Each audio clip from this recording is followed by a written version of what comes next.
So we'll start off with our usual prayer for teacher and student. By now you're familiar with it, so you can join in. Om Sahana Vavatu Sahano Bhunuktu Saha Viryam Karavavahai Tejasvinavaditam Astu Ma Vishavahai. Om Shanti, Shanti, Shanti. May that one protect us both. May that one nourish us both. May we work together with great energy. May our studies be illumined. May we not unnecessarily cavil with each other. Peace, peace, peace be unto all. So this is the Vedanta Series question and answer. That means if there are questions, hopefully there are some answers.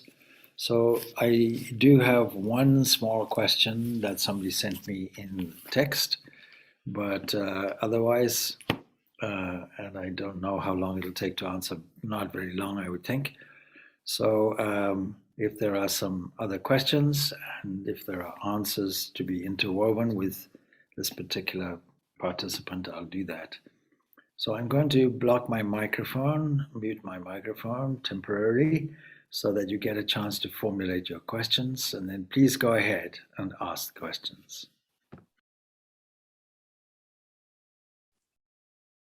Hello, Swamiji. A question about Yoga Nidra.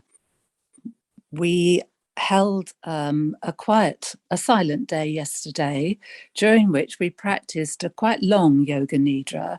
And one of the questions afterwards was, obviously there are similarities between Yoga Nidra and meditation, but what are the distinctions? Why are they given separate names? And is Yoga Nidra, in what circumstances would it be a good idea to practice Yoga Nidra on a regular basis, like have it as part of your everyday practice? What's the distinction? Okay, thank you for that. Well, I need to explain firstly, broadly speaking, what Yoga Nidra is, and then we can go from there. First of all, the word Nidra really means sleep. And it can be used in many different contexts. So maybe some of you during these Sunday morning sessions will experience this Nidra, I hope not. But we all experience sleep. It's a phenomenon we all take for granted. Now, philosophically speaking, what we see on the microcosmic level, by law, has to happen on the microcosmic level. This is the unique approach to cosmology and human understanding and what the world is all about. It's a kind of peculiar understanding that says the law of nature is constant. What happens on the smallest levels happens on the biggest levels. This principle has largely been forgotten, but in the last century, Albert Einstein, the great scientist, one of the greatest scientists of the last century, came to understand this principle, and so relativity he brought to a new level. He brought to a general level. He applied a certain principle everywhere. And his principles started from really thought experiments, and he then elevated these to a general point of view, and it works very well. So he understood that. I think we've largely forgotten it today in modern science. Nevertheless, the ancient people, the ancient yogis, those philosophers were quite adamant that the law of nature is constant. What happens on the microcosmic level happens on the macrocosmic level. So we can think of the whole universe as a kind of replication of the human body. And modern science tells us that if we were to look at the atomic structure of the human body, we'd find mainly space, vast areas of space, looking like a consolidated solid person.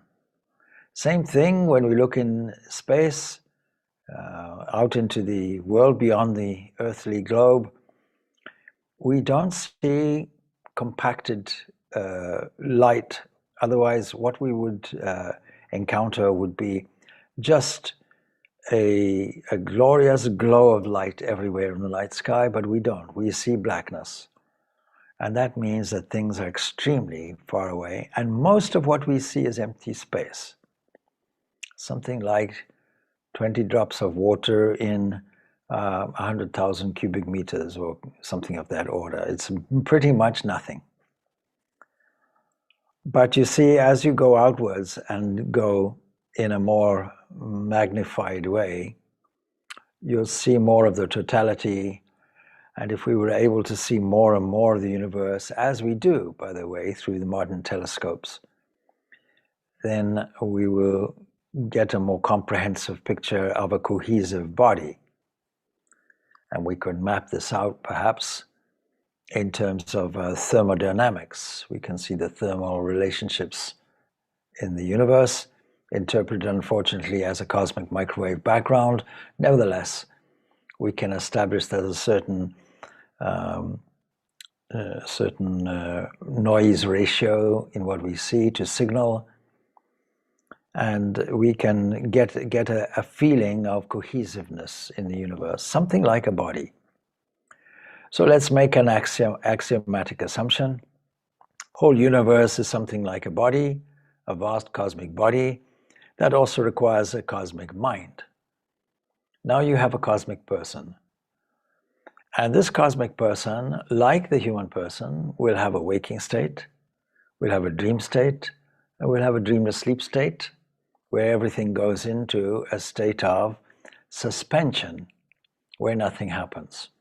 And this can be seen either as a total sleep, or it can be seen as pockets of the universe sleeping, others awake, and so it goes on. Swami Vivekananda would have favored the latter. Whether it's the latter or the former, it doesn't matter. The principle is the same, that everything is going into a state of sleep, a state of temporary hibernation, coming out again at an appropriate time after eons and eons of humanly calculated years. So this really is called Nidra, of a cosmic type. Now, what is Yoga Nidra? Yoga Nidra is a deliberately, consciously cultivated state where everything is held in suspension, with one exception: there is a conscious awareness of what is there. So the characteristic of a dreamless sleep will be a sense of peace. And a step toward that would be a dream state. Let's take it to the macrocosm. So the first initial movement will be something very subtle, vague forms and what have you, equivalent to a cosmic dream. And then to what we call a waking state, which, when you review it in this way, is as far as possible to the state of equilibrium. The state of equilibrium we call Prakriti, nature, but we also call it avyakta, the unmanifest, the unformed, the formless. What is the benefit of cultivating Yoga Nidra? Now we have to go to Patanjali Yoga Sutras and see where it fits in overall to the pattern of meditation. And I would have to make this comment. The kind of Yoga Nidra that you are referring to is really a meditation.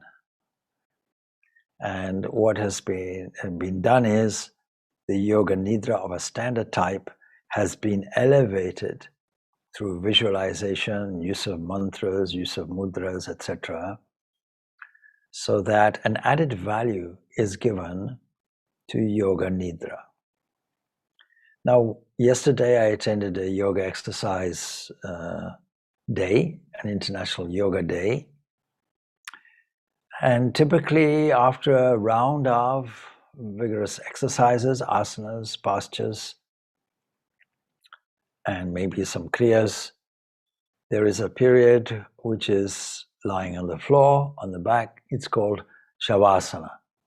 It is a posture that simulates a corpse, because I don't think there's anything more relaxed than a corpse. You can poke a corpse, it won't respond. So to be as relaxed as a corpse is about the most relaxed you can ever be.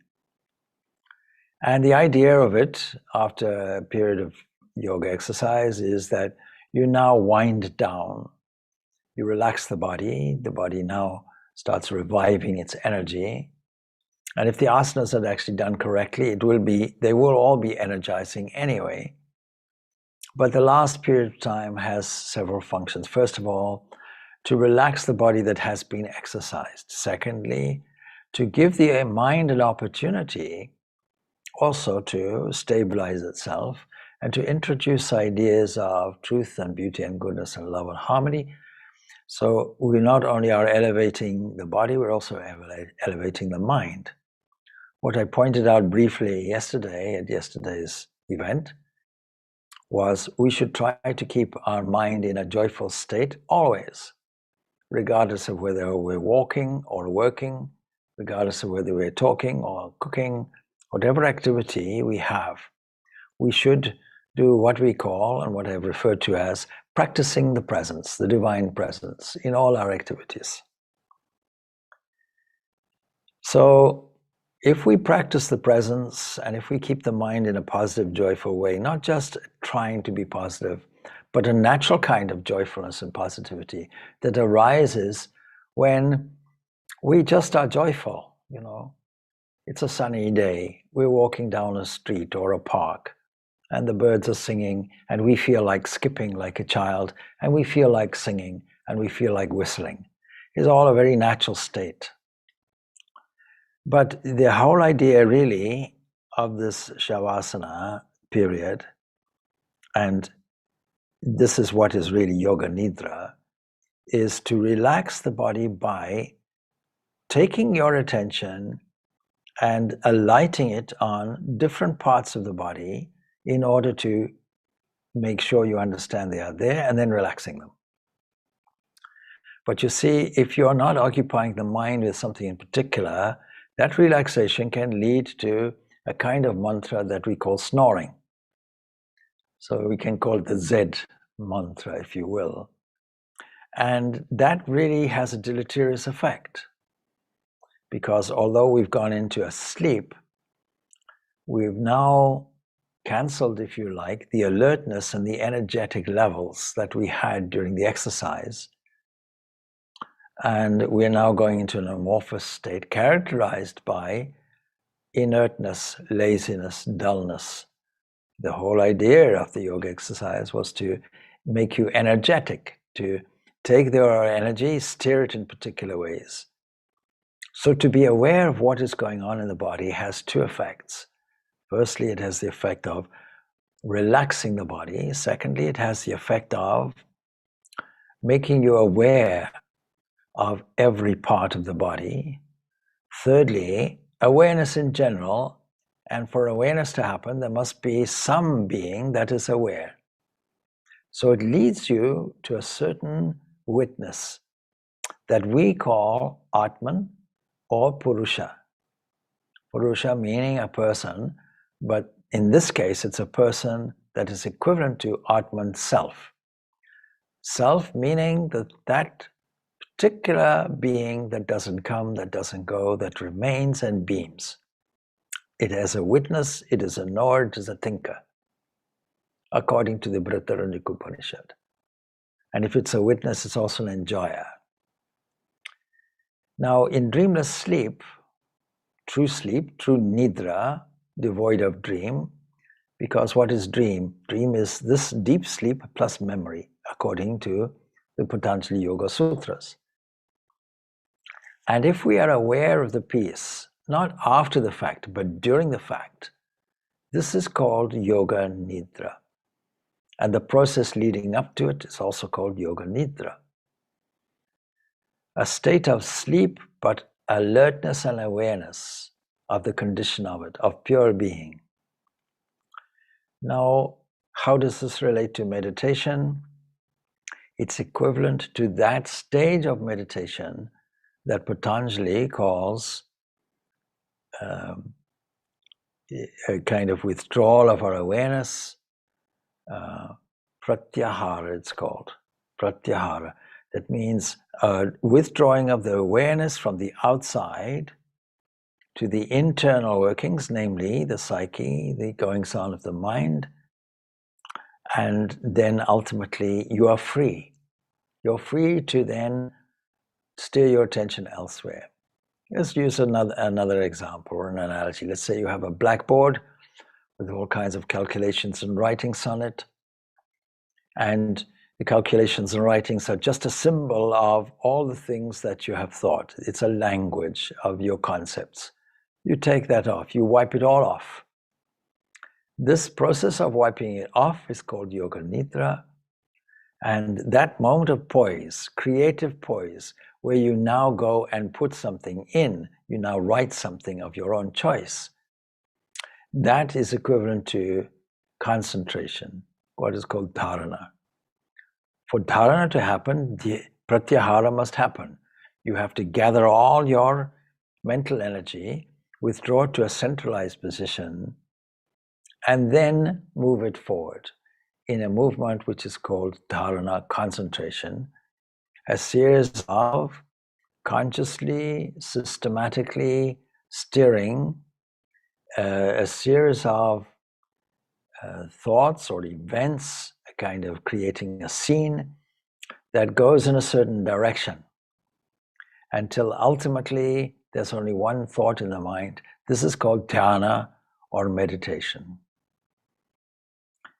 So any process leading up to that will result in a meditation, and the whole idea of concentration in you say you take Yoga Nidra and you insert concentration, you insert visualization and all of these things, it really is equivalent to a process in meditation.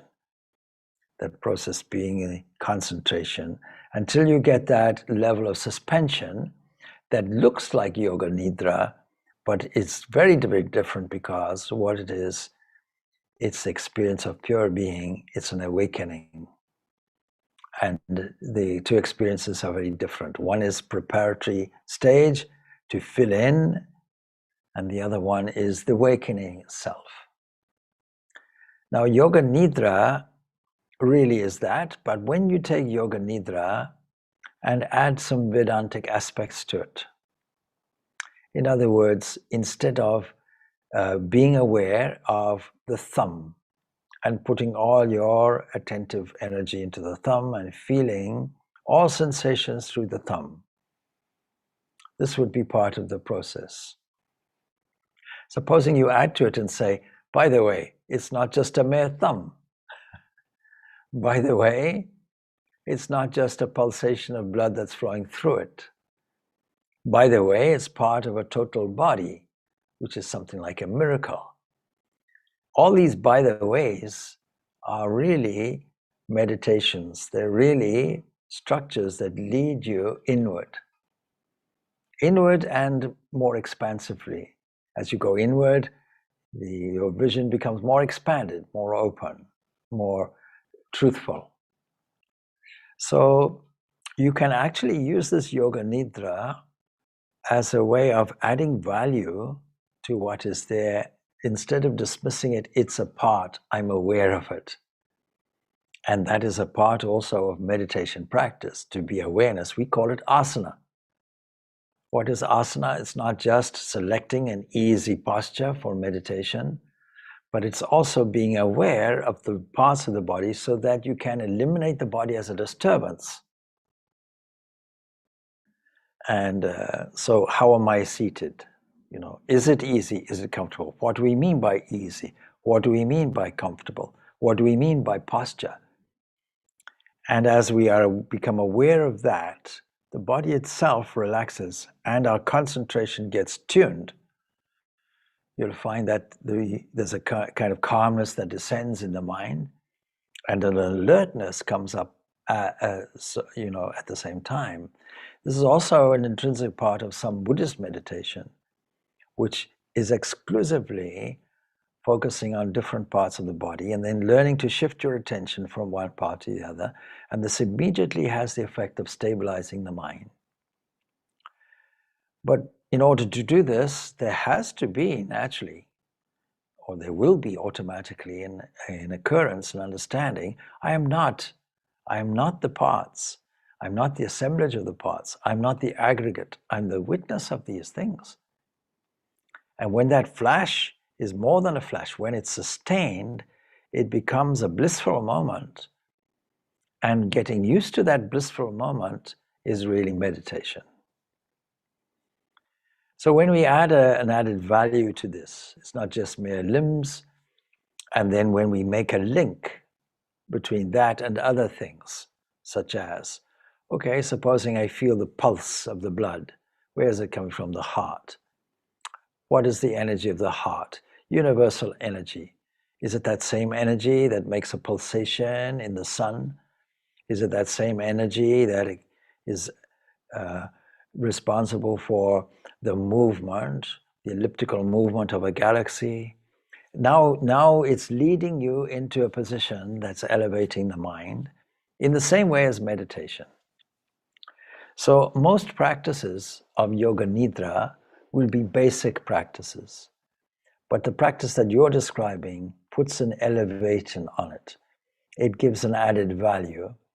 And so actually, I can't find any difference between that kind of Yoga Nidra and meditation. And for that reason, yes, you can certainly practice it on a regular daily basis as a meditation, and screening out, probably, if you do it in this way, screening out certain elements of that Yoga Nidra that you wouldn't normally find in meditation. For example, Yoga Nidra that I've just described as a part of Shavasana, and that practice of unwinding after a yoga exercise session. This cannot be meditation, since meditation clearly requires you to be in an alert position. If you're following the 8 limbs described by Patanjali, which is really the basis of all meditation practices, you can see how asana is a step, pranayama is a step, asana is a step, and pratyahara is a step, dharana is a step, dhyana is a step toward what? Toward complete suspension of all thoughts. And we have to clear up any misunderstanding. When we say suspension of thoughts, 2 extremes always look the same. If you suspend all thoughts just mindlessly, then you will fall asleep. This is good for insomnia, but nothing to do with your spiritual life or growth. So instead of lying down, you're in an alert sitting position. And in many of the Yoga Nidra practices, this can be an alternative indeed. When I do my own yoga practice, that is to do with physical exercise, at the end of it, I don't lie down in Shavasana. I sit up and stabilize the mind with mantra, with japa, with a little bit of breathing and awareness and so on, like that. Actually, also a kind of Yoga Nidra, being aware of all the different parts of the body that have just been exercised, and in the spirit of thankfulness continuing there. So I hope that's answered your question. So Yoga Nidra essentially is wiping the slate clean so that you're in a state of creative poise where you can now fill the stage with scenes of your choice. And that is dharana. And when that leads in a kind of pilgrimage procession inward to a state where the truth abides by itself, undiluted, this is called dhyana, meditation. And that ultimately will lead you to an experience of complete oneness so to speak. So to speak because we're just using conceptual language. The actual experience of it, when you know it, you know it. When you have it, you have it. Can't really describe it. Coming then to another question which was there and in the text, and I'll see if I can locate it and read it out so that we don't make an error. So the questioner says, how do I feel worthy receiving all the grace, gifts, and blessings we are given by God? This is the question. So how do we feel? How does a person feel worthy receiving all the grace, gifts, and blessings we are given by God? Okay, let's see if we can break this down a little bit. What do we mean by grace? That's the first question. And what we mean by gifts, what we mean by blessings, and what we mean by God. When we answer a question, we have to try and break these things down and try and give some definitions. Grace you can consider something like a flowing. And a flowing implies a loving, because it's freely given, no ask for return. This aspect of flowing, we can compare to something like a river whose nature is to flow. And as it flows, it bestows its grace on the whole environment, giving life to aquatic animals, fish, and so on, giving life to plants on the side of the river, possibility for agriculture that leads to life, villages, people drawing water, water is life. You get the idea. Just from water, we can have a great meditation about grace and its flow. Now, there's the famous quotation you all know, how Ramakrishna describes this. He says, you see, the wind of God's grace, that is the wind of divine grace, is always blowing. We don't have to ask it. You sit down in meditation, don't ask for grace. The thought that is flowing to your substation is grace, divine grace, flowing there. We catch it, and we're able just simply to steer it here and steer it there. Meditation is taking this flow and politely saying, okay, my dear, thank you for arriving. Please flow here, please go there. We simply are directional agents at that point. So we are all recipients of grace. We are all recipients of the grace that gives the heartbeat. We're all recipients of grace in terms of our life, in terms of our opportunities. And in spiritual life, grace particularly flows because the wind of God's grace is always flowing. And setting your sail is what we call spiritual effort or spiritual practice. In other words, opening ourselves sufficiently so that grace can carry us forward by itself, unasked. And the level of dependency then is very high, because once we've opened the sail, we can relax and be carried. And so faith comes into this. Once we are trusted, we will be carried. We will be carried. If we resist it, we won't be carried. So in spiritual life, there are specific graces that do flow to us, very, very obviously flow to us. And we can see this in our daily life. We want something, we get it. The movement, the thought movement, that is the grace that we use in channeling thought in a constructive way, a creative way, arrives at our doorstep, seemingly like a miracle, seemingly like a usual event, an unusual event, but it's a very usual, natural event that is happening. And when we are used to it, we're not surprised. We don't get these it doesn't make us surprised in any way. We think it's a usual thing. We are not expecting anything different. So as your word is, so be it unto you. When you make a word or conceptual movement, a thought movement, be sure that if it's sustained, it will arrive to you in your doorstep, like a package is delivered. You order it, it comes. You don't have to doubt it. If you doubt it, it doesn't come. All right.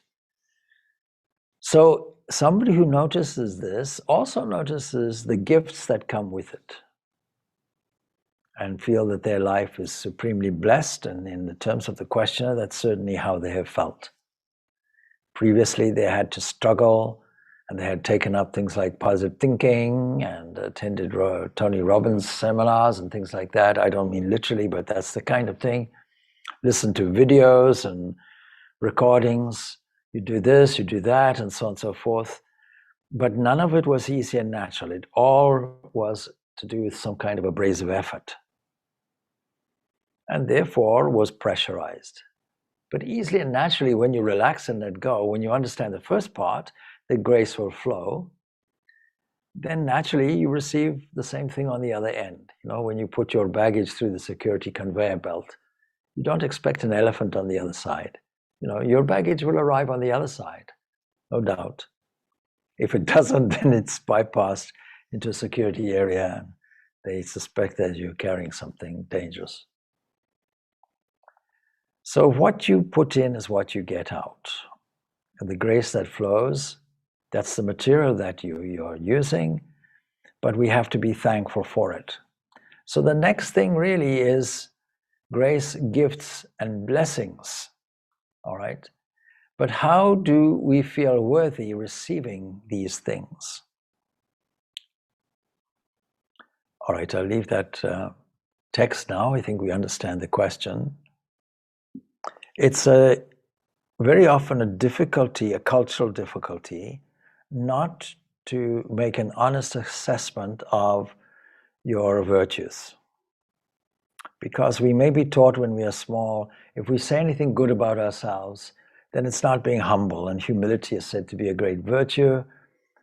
And if that goes hand in hand with a certain cultural theology that says we are worthless and we need rescuing, and then that engenders a feeling of dependency, and it brings our self-worth down, it brings our dependency up and leaves us weaker. And this we might call a deservability issue. I don't deserve this. I lived my whole life recklessly, and now you see these good things are coming to me. I don't deserve it. And I often think in this connection of the Christian story of the prodigal son.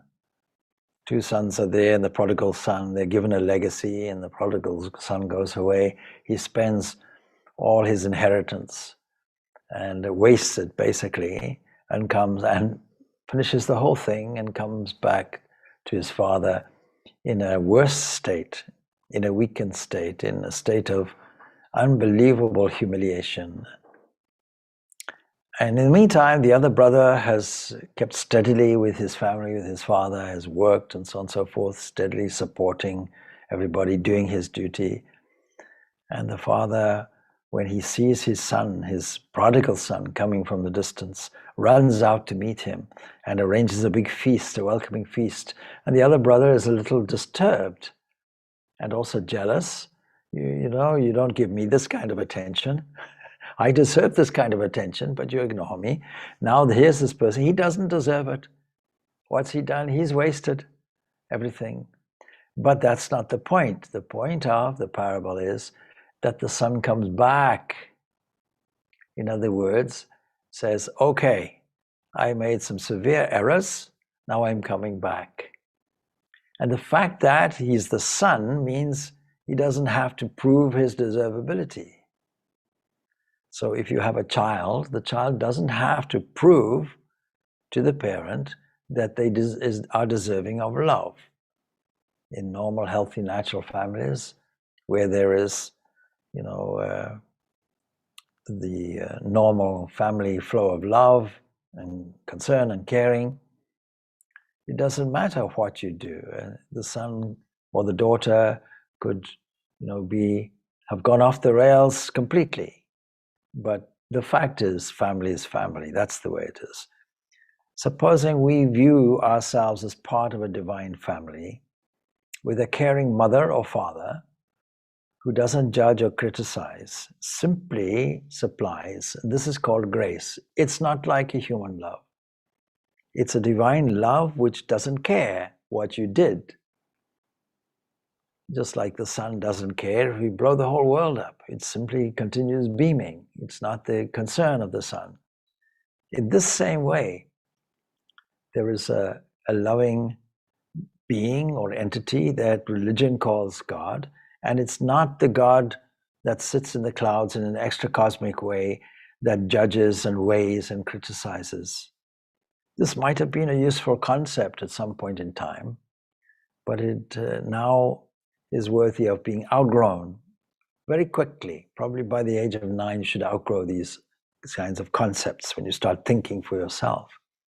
And be a recipient of divine love that is always flowing, grace that is always flowing. And so a feeling of gratitude is there without the guilt, without feeling, oh, I don't deserve, I don't deserve. So what assists in this case, or all cases, is to honestly appraise the fact that you have virtues. Everybody has virtues. The historian Josephus was pretty brutally honest in criticizing emperors, for example, of his day and so on. But he also highlighted their virtues, what their skills were, what their good points were. He was pretty fair-minded in this. As a good historian, an ancient historian, I mean, not he was ancient, I don't know how old he was. I think he died when he was about 60 or something. Anyway, we have to view things in this way, and the basis of that will be a penetrating attitude for ourselves and for others that arrives at one point, that arrives at this Atman, this internal indwelling self that is always free and full and perfect, that has no blemishes in it. And when we see it in ourselves, we will see it in others.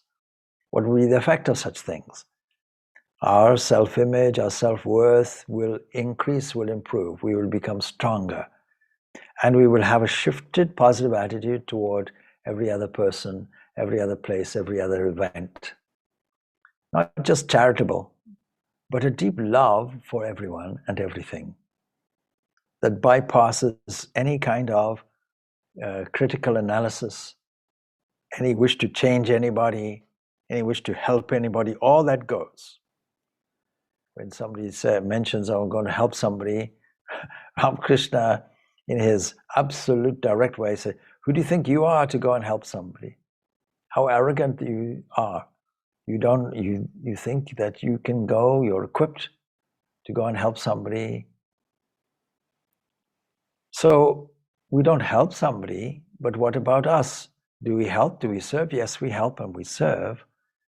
But with this idea in mind, it is adoration on the basis that Jiva is Shiva, on the basis that that person standing in front or that event standing before us is actually a dressed up version of this source that religion calls God, that we can call the infinite invisible, that we can call the divine source, the divine self, the blissful base in us and in everything else and everybody else.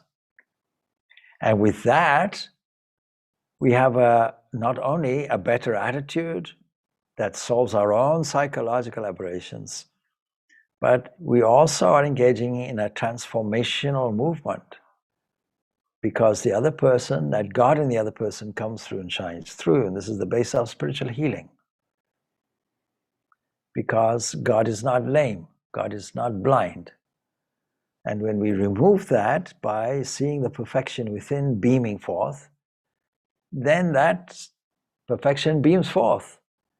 Can't avoid it. It comes through to the psychological level, it comes through to the physical level, it comes through to the environmental level, and the whole totality is transformed and changed. And this is the wonderful contribution to those who know Brahman, or those who have this point of view, because automatically their outlet has a transforming effect all around them for everybody.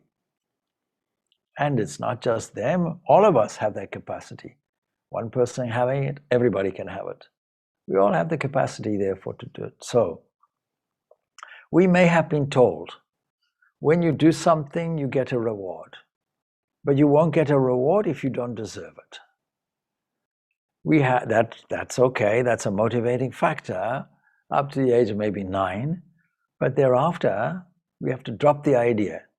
We have to outgrow that idea. We have to understand that we are unconditionally loved, that grace flows unconditionally toward us. Nothing is ever withheld. And the deservability issue is not an issue from God's point of view. And we solve the problem by sitting where that God sits and viewing things as he views it, or she views it, or it views it, standing there, sitting there, and seeing things in a different way. Once we do that, this whole individual concern with the deservability goes away. Not only is it a cultural thing, but it's also a personality issue. For some personality types, that's an issue. I don't deserve to be loved. I don't deserve to make money. I don't deserve to have good living conditions.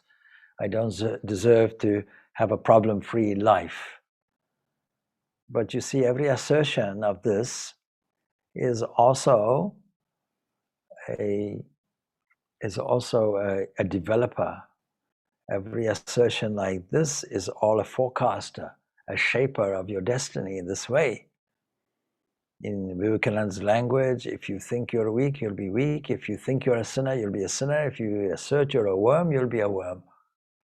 If you assert that you are strong, if you assert that you are invincible, if you assert that you are strong and true and wise and full and free and perfect and always full, that's what you will be. But when I say you, I'm not talking of the superficial you. I'm not talking of the body-mind complex. I'm talking about you in depth. In depth, that's what you are. And you have to learn a penetrating vision to go there. And Yoga Nidra as a process helps in this when it's constructed something like a meditation.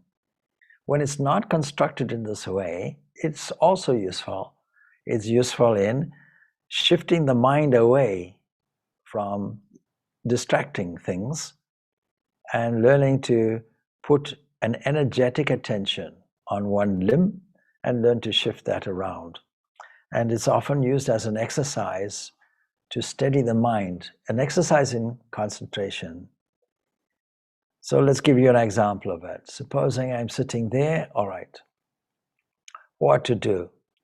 Well, there are two things that could arise. One might be, well, I have an itch on the nose, or I have a pain in the knee. All right. Now, most people are inclined to scratch or to shift their posture.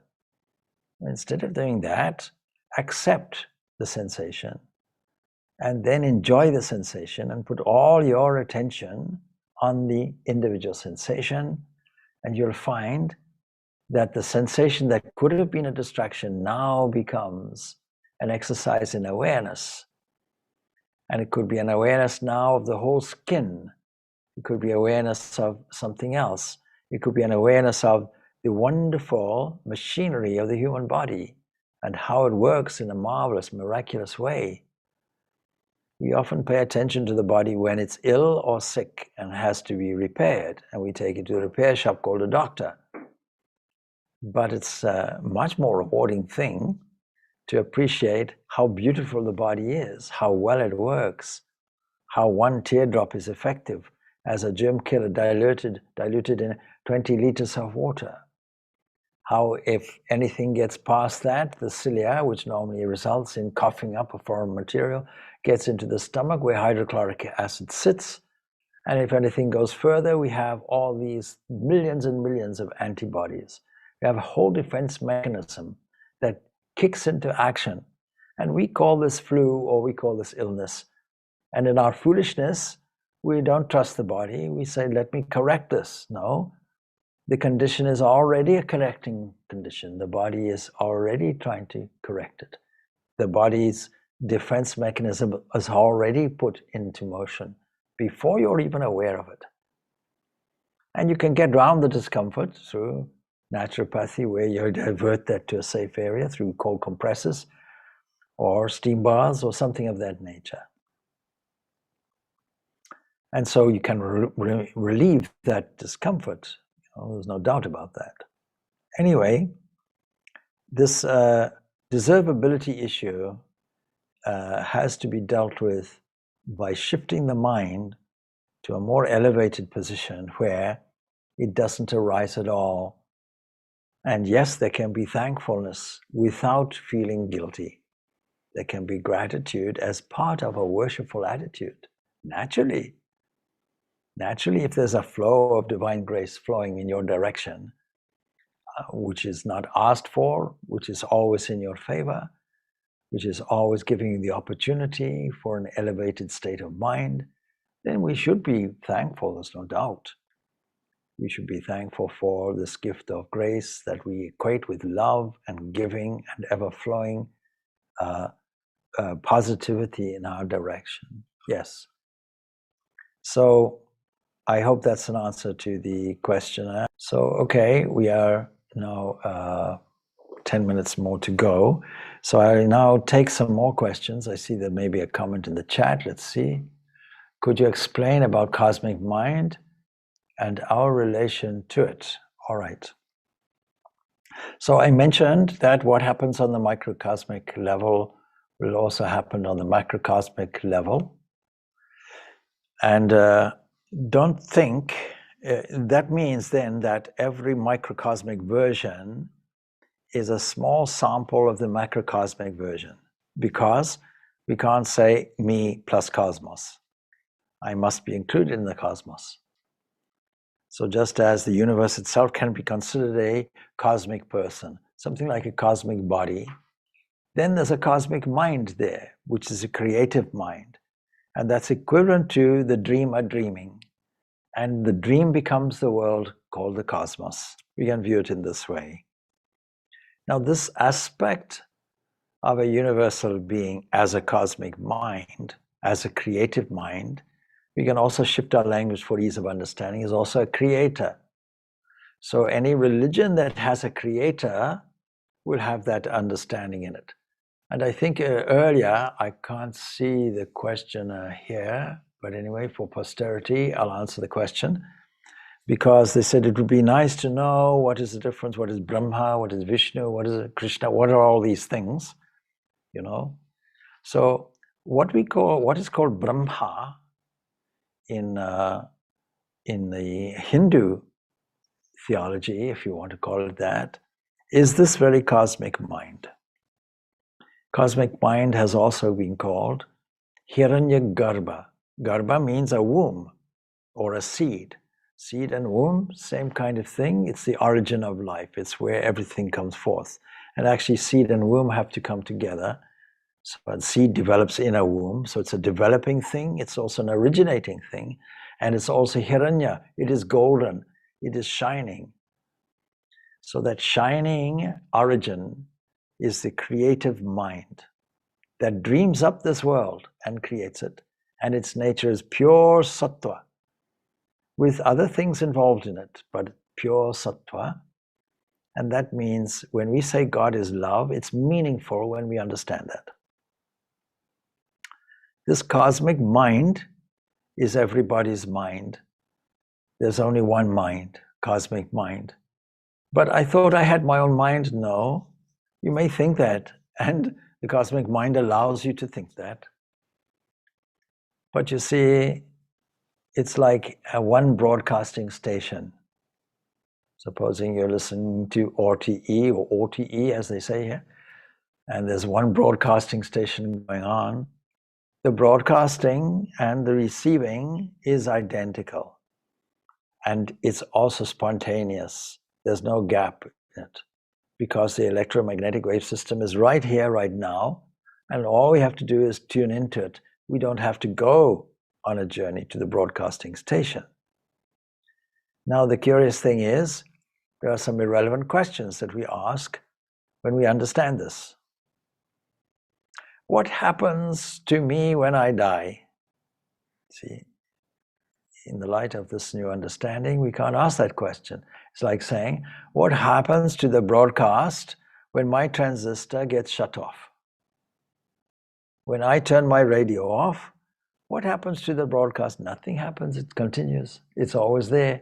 What happens to the electromagnetic wave system with all the broadcast potentialities? It remains there. And if I want to catch it again, then I need another transistor, another radio apparatus with a will to employ it and a will to tune into it, the capacity to tune into it, and the determination to continue tuning into it until I get a constant broadcast. That's called spiritual life, spiritual effort, sadhana, etc. So tuning into the cosmic mind, that is what we constantly have to do, and we know the ways of doing it. Now, what we call a personal God in religion is exactly this cosmic mind. That means we are free to shift our terms. Going from an impersonal aspect, we can say cosmic consciousness. We can say Alpha and Omega. We can say the cosmic Christ. We can say the cosmic Buddha. We can say the cosmic Ram Krishna. Any symbol you like can be employed to this. So what is this personal word that became flesh and dwelt amongst us as an incarnation? It is this cosmic mind that is born from age to age in an intervening way, and so it's also cosmic balancing power. Seeing that there's a disturbance in the balance, it can assert some balance of its own in it. There are some alternative terms that come from Greek philosophy. One is nous, that is, that pure being that sits there, a knowing one, also called logos, that one that has the capacity to be aware, and that is equated to word. And the author of John's Gospel in Christianity must have been extremely aware of this Neoplatonic point of view. And so he begins his prologue. In the beginning was the Word. Now the curious thing is, almost word for word, we have this in the Vedas. See, in the beginning was this Brahma, not Brahman, Brahma. And this Brahma, then from it comes Vak. It mentions a word, it has a word, it has a first thought, a first concept, a creative moment where all the rest comes. And we call this sound of this creative movement, we call it Om. But you see this Vak, and this Vak is feminine. So we can call it Vak Devi. And this comes out in more modern Hindu theology as Saraswati, the one that knows everything, whether it's culturally or whether it's scientifically or whether it is to do with the deeper things of life. It is Saraswati. It is that same being as a creative word. Now, word has this curious thing. Two things really. First of all, in your own psyche, when you have a word, you have a concept. You cannot have a word without a concept. If I give you a word, any word, let's say elephant, then elephant arrives in your mind. You can imagine it as something in your head, but it's not really there, not physically there anyway. Otherwise, you see, imagine how huge your head would have to be to fit an elephant into it. So it's not like that. It's a duplicate, subtle picture, and we call this picture nama, name. We call the actual elephant rupa, form. As soon as we see the elephant, and we say elephant, we know what an elephant is. The nama, the subtle aspect of it, comes in the mind. And then if we want to use that, for example, in meditation, we have to accompany it with a feeling. If we don't accompany it with a feeling and simply repeat a concept, the same concept, by repeating a word, let us say, for example, elephant, elephant, elephant, elephant, elephant, it becomes now meaningless, it becomes boring, and we now start drifting off to sleep.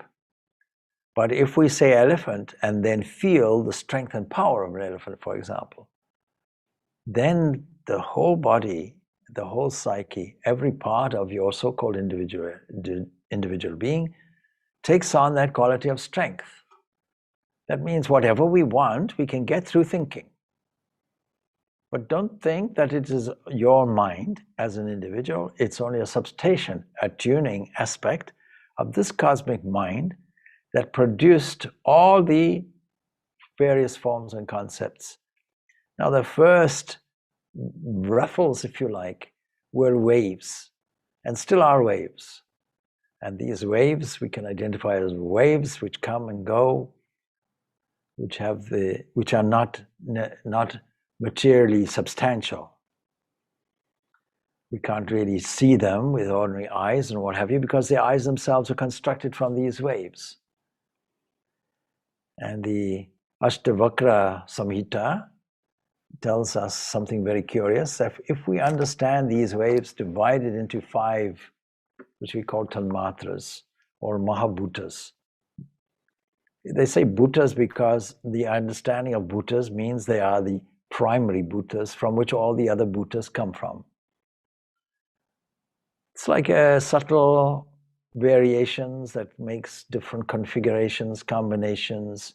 It comes out as the appearance of a solid material world for us, but behind it are these waves. And the Ashtavakra Samhita tells us, if we know these subtle elements, immediately we get our freedom. Freedom being the goal.